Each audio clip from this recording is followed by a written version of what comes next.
నమస్కారం ఘంటారావానికి స్వాగతం. ముందుగా ప్రధానాంశాలు. హైదరాబాద్లో వ్యాన్గార్డ్ సంస్థ గ్లోబల్ కేపబిలిటీ సెంటర్ ఏర్పాటు. 2500 మందికి ఉద్యోగ అవకాశాలు లభిస్తాయన్న కంపెనీ సీఈఓ.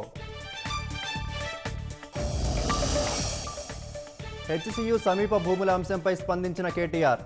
400 ఎకరాల స్థలాన్ని నాశనం చేస్తున్నారని వ్యాఖ్య.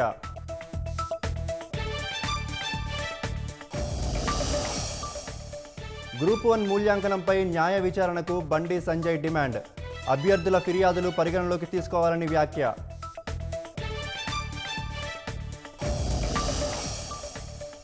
సెలవు రోజు కావడంతో యాదగిరిగుట్టలో పెరిగిన భక్తుల రద్దీ.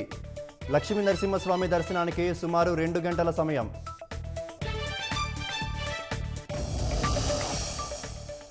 140 ప్రాంతాల్లోని ఉక్రెయిన్ ప్రత్యేక దళాలపై రష్యా దాడి. 170 మంది మిలిటెంట్లు సహా విదేశీ సైనికులు హతం.